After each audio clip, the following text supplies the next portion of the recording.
अस्सलामुअलैकुम वरहमतुल्लाहि वबरकातुहू। यूट्यूब के channel guide to learning English में आपका खैर मुकदम है।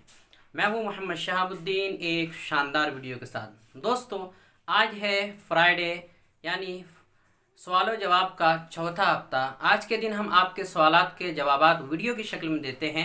जैसा कि आप सभी हजरात को मालूम है कि बुध को रात 9-10 बजे एक पोस्ट कम्युनिटी के ऑप्शन में एक इश्तिहार लगाया जाता है सवाल जवाब के नाम से, यानी फ्राइडे Q&A के नाम से। उसमें आप अपने सवालात रखते हैं और उनके जवाबात जुमा को 3 बजे के बाद दिए जाते हैं वीडियो की शक्ल में। अगर आप भी अपने कुछ सवालात रखना चाहते हैं, सवाल करना चाहते हैं, तो बुध का इंतज़ार करें। रात 9 बजे इश्तिहार आएगा, उसमें आप अपने सवालात कर सकते हैं। तो चलिए बिला ताख़ीर आज की वीडियो को शुरू करते हैं। तो दोस्तों, सबसे पहले सवाल पूछने वाले हैं मोहम्मद हमज़ा। अस्सलाम वालेकुम वरहमतुल्लाहि वबरकातुहू। मेरा क्वेश्चन ये है कि अगर स्टडी के ऊपर 3 मिनट के लिए मोटिवेटेड स्पीच देनी रहेगी तो कैसे देना? Please reply me, I am from Azamgarh in Faridabad. तो दोस्तों, अगर आपको स्टडी यानी तालीम के मुतालिक, एजुकेशन के मुतालिक तकरीर करनी है, चाहे इंग्लिश में किसी ज़बान में, तो पहले ये देखना होगा कि आप कहाँ कर रहे हैं। स्कूल में कर रहे हैं, कॉलेज में कर रहे हैं या मदरसे में कर रहे हैं। मकाम और जगह के एतबार से तकरीर बदल सकती है, लेकिन हर तकरीर में आप एक चीज़ को ज़रूर बताएं कि तालीम के बग़ैर, एजुकेशन के बग़ैर इंसान नहीं रहता, वो जानवरों की तरह है। यानी अगर इंसान तरक्की चाहता है तो तालीम ज़रूरी है। दुनिया के कोई भी मुल्क हो या कोई भी इंसान हो, अगर तरक्की करता है तो उसमें तालीम का हाथ होता है, एजुकेशन का हाथ होता है, स्टडी का हाथ होता है। उसके बगैर कोई चारा नहीं है। अगर आप अल्लाह की मारिफत हासिल करना चाहते हैं तो उसके लिए भी आपको तालीम, इल्म की ज़रूरत होगी। तो इन दो जो ज़रूरी चीज़ें हैं उस पर फोकस करें, उसको ज़रूर बताएं। बाकी आप जगह और मकाम के एतबार से अलग अलग चीज़ें डाल सकते हैं। दूसरा सवाल है इनायत खुर्शीद की जानिब से। अस्सलाम वालेकुम वरहमतुल्लाहि वबरकातुहू। कौन सी टेक्स्ट बुक सीरीज़ ज़्यादा बेहतर है इंग्लिश सीखने के लिए?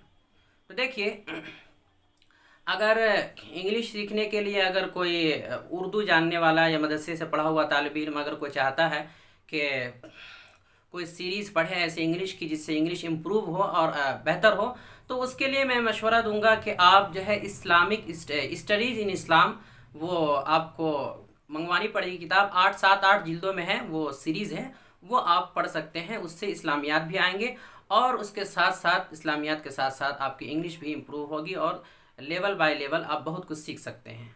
अगर स्कूल कॉलेज वगैरह, स्कूल की बात करें, जो स्कूल वगैरह में पढ़ाए जाते हैं, तो वो थोड़ा मुश्किल होता है। अगर कोई अच्छा सा टीचर मिल जाए तो वो पढ़ाए अगर आपको तो बेहतर रहेगा। जैसे ऑक्सफर्ड पढ़ सकते हैं, इसी तरह NCERT वगैरह का, NCERT की जो सीरीज़ होती है वो सब पढ़ सकते हैं। लेकिन थोड़ा वो मुश्किल होता है। कोई समझाने वाला, बताने वाला अगर सही मिले तो फिर उसको शुरू कर सकते हैं। वरना अगर इस्लामियात के एतबार से देखें तो उसमें स्टडीज़ इन इस्लाम है, इंग्लिश भी इम्प्रूव उसमें होती है और बहुत कुछ सीख भी सकते हैं।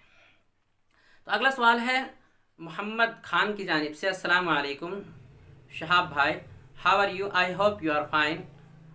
मेरा नाम मोहम्मद एम रहमान है। मैं बहुत दिनों से आपकी वीडियोस देख रहा हूँ। मेरा सवाल है, first, second and third form of the verb बनाने के लिए कोई रूल मौजूद है जैसा कि सिंगुलर एंड प्लूरल के लिए मौजूद है? Okay, thanks.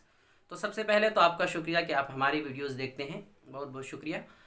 तो देखिए, इससे पहले भी मैंने बताया है कि इंग्लिश में वर्ब के जो सेकंड और थर्ड फॉर्म बनाने का रूल है वो पहले मैंने बता दिया था कि चंद वर्ब हैं, यानी तकरीबन 300-350 होंगे।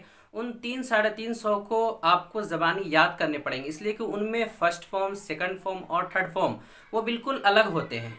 उनको आपको सीखना पड़ेगा। ये ऑक्सफर्ड जो डिक्शनरी है उसके आखिर में जमा किए गए हैं, 300-350 है वो। तो आप उनको अगर याद कर लेते हैं, उनके अलावा जितने भी वर्ब हैं, तो फर्स्ट फॉर्म के आखिर में अगर ई या ईडी, जहाँ पहले से ये है वहाँ ई लगाने की ज़रूरत नहीं है, सिर्फ डी लगा देंगे। लेकिन आमतौर पर ऐसा होता है कि किसी भी वर्ब के फर्स्ट फॉर्म के आखिर में आप डी या ईडी बढ़ा देंगे तो वो सेकंड थर्ड फॉर्म बन जाएगा। यही तरीका होता है। अगला सवाल है ये नूर नेटवर्क की जानिब से कि जुमला के अक़साम 4 है या 5? अगर 5 है तो वो कौन कौन है? देखिए, ये इसमें उलझने की ज़रूरत नहीं है ज़्यादा कि जुमले के कितने अक़साम हैं, हर एतबार से तकसीम होती है। कुछ लोग 4 बताते हैं, कुछ 5 बताते हैं। आसान सी बात है कि जुमले की और बना कई एतबार से तकसीम हो सकती है। तो हमने जो बताया है अपने सबक में वो 4 बताया है कि जुमले की 4 किस्में हैं। और जो हाई लेवल की हाई स्कूल की जो किताब है उसमें भी यही लिखा है कि 4 किस्में हैं। कुछ लोग 5 भी बताते हैं। तो हमने 4 बताया है, असर्टिव सेंटेंस, और इस तरह दूसरा है इंट्रोगेटिव, और तीसरा है इम्पेरेटिव सेंटेंस, और चौथा है एक्सक्लामेटरी सेंटेंस। तो ये हमने 4 बताया है। कुछ लोग जो है उसका अफर्मेटिव एक बताते हैं और एक नेगेटिव। तो अफर्मेटिव को एक किस्म बताते हैं, नेगेटिव को दूसरी किस्म बताते हैं, और इसी तरह इंट्रोगेटिव को तीसरी, और इम्पेरेटिव को चौथी, और एक्सक्लामेटरी को 5वीं किस्म बताते हैं। तो अगर इस तरह तकसीम करते हैं तो फिर इंट्रोगेटिव में भी नेगेटिव होता है, इसी तरह आपका जो है वो इम्पेरेटिव में भी नेगेटिव होता है। तो फिर कई किस्में बन जाएगी, नेगेटिव सब में लाना पड़ेगा। तो सीधा सीधे याद रखें 4 किस्में हैं एक एतबार से, और एक एतबार से आप कह सकते हैं कि 2 किस्में हैं, यानी हर एक अफर्मेटिव यानी मुस्बत भी होता है, और मनफी यानी नेगेटिव भी होता है। और भी कई एतबार से उसकी किस्में हो सकती है, लेकिन 4 याद रखें, आसान सा तरीका है। अगला सवाल है अनस ऑफिशियल की जानिब से। हजरत आपसे हम पढ़ रहे हैं व्हाट्सएप पर, अब कोर्स मुकम्मल होने वाला है, माशाल्लाह बहुत फ़ायदा हुआ, शुक्रिया। लेकिन किताब पढ़ने में दुश्वारी होती है, उसके लिए कौन सी किताब बेहतर रहेगी रवानी पैदा करने के लिए? तो देखिए, अगर आपके रवानी पैदा करने के लिए यानी आपकी इंग्लिश रीडिंग कमज़ोर है, तो उसके लिए मैंने एक सीरीज़ शुरू किया है, यानी उसमें हमने शुरू से बताने की कोशिश की है। अभी 7 उसके लेसन हो चुके हैं, यानी 7 पार्ट हो चुके हैं, 7 हिस्से हो चुके हैं।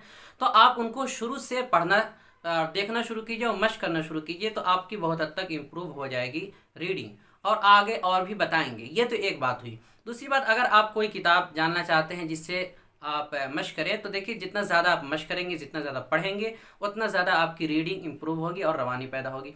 तो मैं उसके लिए आपको इस्लामी किताब है वो 2 मेरे पास है, ऑनलाइन 2 मिल जाती है। इस्लामिक स्टडी है, वो पीडीएफ में है, वो मैं आपको लिंक डिस्क्रिप्शन में दे दूंगा।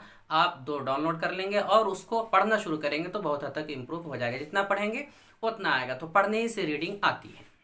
अगला सवाल है रेहान सलमानी की जानिब से। उन्होंने पूछा है कि सर देन का यूज़ कब और कहाँ होता है? तो देखिए, देन का इस्तेमाल कई जगह होता है। कभी कभी देन एडजेक्टिव बनता है, कभी ये एडवर्ब भी बन जाता है, कभी नॉन ही रहता है, और कभी कभी ये प्रीपोजिशन भी इस्तेमाल होता है। तो सीधा ये समझिए कि देन को उर्दू के एतबार से आप तब के माना में, फिर के माना में, उस वक्त के माना में, या उसके बाद के माना में आप इस्तेमाल कर सकते हैं। जैसे 1-2 एग्जाम्पल मिसाल दे देते हैं आपको।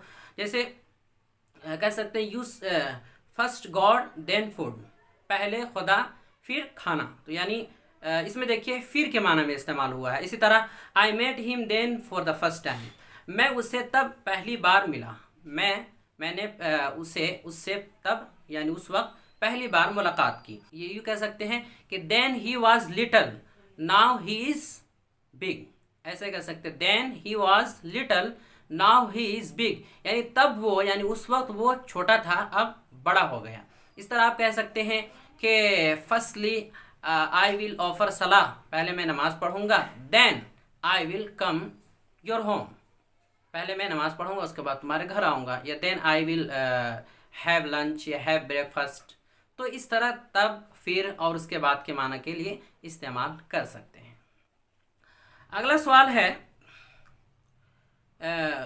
तलहा चौधरी साहब की जानिब से कि उलमा को कौन सी अंग्रेज़ी किताबों का मुताला करना चाहिए? मुफ्ती तलहा साहब, देखिए उलमा को कौन सी किताबों का मुताला करना चाहिए, अंग्रेज़ी किताबों की बात अगर करें तो देखना पड़ेगा कि वो जो पढ़ने वाले हैं वो किस लेवल के हैं। यानी अगर मुब्तदी है तो उसको बिल्कुल आसान किताबें पढ़नी चाहिए, और इस तरह अगर ज़्यादा अंग्रेज़ी अच्छी आती है तो फिर उनको दूसरी किताबों का मुताला करना चाहिए। कौन सी किताब मखसूस करना ये थोड़ा मुश्किल होगा। अगली वीडियो में या इसके बाद कभी अच्छे से तहकीक करके मैं बता दूंगा। वैसे स्टडी इन इस्लाम जो मैंने बताया है, या इस्लामिक स्टडी जो मैं डिस्क्रिप्शन में दूंगा, वो मुताला करे, वो भी अच्छी किताब रहेगी, और उसमें इंग्लिश भी उससे इम्प्रूव होगी और बहुत कुछ सीखने को भी मिलेगा। इस्लामिक किताब है वो, मज़ीद रहनुमाई आगे कर दी जाएगी। अगला सवाल है इस्लामिक नॉलेज की जानिब से। क्वेश्चन नंबर 1, पहला सवाल है कि वर्ब का बेस फॉर्म और फर्स्ट फॉर्म में क्या फ़र्क है? वर्ब का बेस फॉर्म और फर्स्ट फॉर्म में क्या फ़र्क है? तो देखिए, वर्ब का बेस फॉर्म फर्स्ट फॉर्म एक ही को कहते हैं। बेस फॉर्म भी उसी को कहते हैं जो बुनियादी फॉर्म होता है, बुनियादी फॉर्म एक होता है। इस तरह फर्स्ट फॉर्म जिसे हम बोलते हैं, तो बेस और फर्स्ट दोनों एक ही है। जैसे गो, तो इसको बेस फॉर्म भी कह सकते हैं और फर्स्ट फॉर्म भी कह सकते हैं, दोनों बात एक ही है, कोई फ़र्क नहीं है। तो दोस्तों ये कुल सवालात थे जिनके मैंने मुख्तसरन जवाबात देने की कोशिश की है, और तफसीलन जवाब जो है हर एक का अगर मुमकिन हो तो आगे के असबाक में आते रहेंगे और आगे की वीडियोज़ में आपको मिल जाएंगी। मुख्तसरन बताने की मैंने कोशिश की, उम्मीद की करता हूँ कि आप हजरात को पसंद आया होगा और समझ में भी आ गया होगा। इस तरह सवालात करते रहें और इंशाअल्लाह आपके जवाबात हर जुमा को दिए जाएंगे। तो वीडियो अगर पसंद आई हो तो इसे लाइक करें, और अगर नए हैं चैनल पर तो सब्सक्राइब करें और ज़्यादा से ज़्यादा शेयर करें, ताकि ज़्यादा से ज़्यादा लोगों तक पहुँच सके और ज़्यादा से ज़्यादा लोग इससे मुस्तफ़ीद हो सके, ज़रूरतमंद हजरात इससे मुस्तफ़ीद हो सके। अस्सलामु अलैकुम वरहमतुल्लाहि वबरकातुहू।